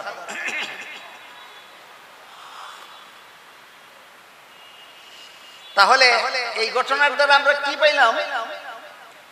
ইসলাম বিজ্ঞানের মুখাপেক্ষী না বিজ্ঞান ইসলামের মুখাপেক্ষী? কি বুঝলাম এই ঘটনার দ্বারা? ইসলাম বিজ্ঞানের মুখাপেক্ষী না বিজ্ঞান ইসলামের মুখাপেক্ষী? চন্দ্র 2 টুকরা হইয়া আবার জোড়া লাগছিল, এটা বিজ্ঞানে আগে কইছে না বিজ্ঞানে কোয়ার 1500 বছর আগে ইসলামে কইছে? ঘটনায় কি বুঝলাম? বিজ্ঞান ইসলামের মুখাপেক্ষী না ইসলাম বিজ্ঞানের মুখাপেক্ষী? কোনটা? বিজ্ঞান ইসলামের মুখাপেক্ষী নয়, ইসলাম বিজ্ঞানের মুখাপেক্ষী নয়, বিজ্ঞান ইসলামের মুখাপেক্ষী। বিজ্ঞান যেখানে গিয়ে শেষ হয়ে যায়, ইসলাম সেখান থেকে শুরু হয় মাত্র। চন্দ্র দ্বিখণ্ডিত হওয়ার ঘটনা বুঝে থাকলে এবার বলে, আকাশের চন্দ্র আঙ্গুলের ইশারার দ্বারা নবী 2 টুকরা করেছিলেন। আকাশে গিয়ে না দুনিয়ার জমিনে দাঁড়িয়ে? এবার বলুন, যেই নবী দুনিয়ার জমিনে দাঁড়িয়ে আঙ্গুল দ্বারা ইশারা করলে আকাশের চন্দ্র 2 টুকরা হতে পারে? আকাশের মধ্যে এমন রেখার সৃষ্টি হতে পারে যেই রেখা 1500 বছর পরে নীল আর্মস্ট্রং নিজের চোখে গিয়া দেখতে পারে। যেই নবী দুনিয়ার জমিনে দাঁড়াইয়া ইশারা করলে আকাশের চন্দ্র 2 টুকরা হয়, জোড়া লাগে, কালো দাগের সৃষ্টি হয়, সেই নবী মদিনার রওজা শরীফে শুয়ে ইশারা করলে দেওবন্দের মাটিতে রেখা হতে পারে না? সুতরাং নিঃসন্দেহে প্রমাণিত যে দারুল উলুম দেওবন্দ মাদ্রাসা উপমহাদেশের সমস্ত কওমি মাদ্রাসার মডেল, সমস্ত কওমি মাদ্রাসার প্রথম মাদ্রাসা, সমস্ত কওমি মাদ্রাসার প্রধান মাদ্রাসা দারুল উলুম দেওবন্দ মাদ্রাসার বাহ্যিক প্রতিষ্ঠাতা কাসিম নানুতুবি হলেও আধ্যাত্মিক প্রতিষ্ঠাতা ছিলেন স্বয়ং মুহাম্মদুর রাসূলুল্লাহ সাল্লাল্লাহু আলাইহি ওয়াসাল্লাম। মুহাম্মদুর রাসূলুল্লাহর প্রতিষ্ঠিত মাদ্রাসায় পড়বে, ইলম মতো আমল করবে না, হতেই পারে না। মুহাম্মদুর রাসূলুল্লাহর প্রতিষ্ঠিত মাদ্রাসায় লেখাপড়া করে আলেম হবে, সুন্নতে রাসূলের জামাতে সাহাবাকে আদর্শ মাপকাঠি মানবে না, হতেই পারে না। মুহাম্মদুর রাসূলুল্লাহর প্রতিষ্ঠিত মাদ্রাসায় লেখাপড়া করে আলেম হবে আর মানব জাতিকে জাহান্নাম থেকে বাঁচার পথ প্রদর্শনকারী হবে না, হতেই পারে না।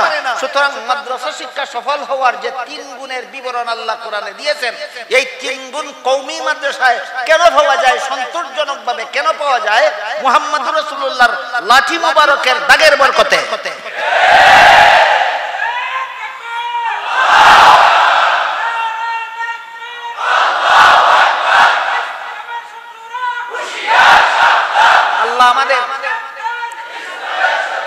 আল্লাহ আমাদের সবাইকে মাদ্রাসা শিক্ষার বৈশিষ্ট্য, আদর্শ, উদ্দেশ্য কোথায় সন্তোষজনকভাবে পাওয়া যায় কেন পাওয়া যায় বিষয়টা যথাযথভাবে অনুধাবন করার তৌফিক দান করুন আমিন সুবহান রাব্বিকা রাব্বিল ইজ্জাতি আম্মা ইয়াসিফুন ওয়া সালামুন আলাল মুরসালিন ওয়ালহামদুলিল্লাহি রাব্বিল আলামিন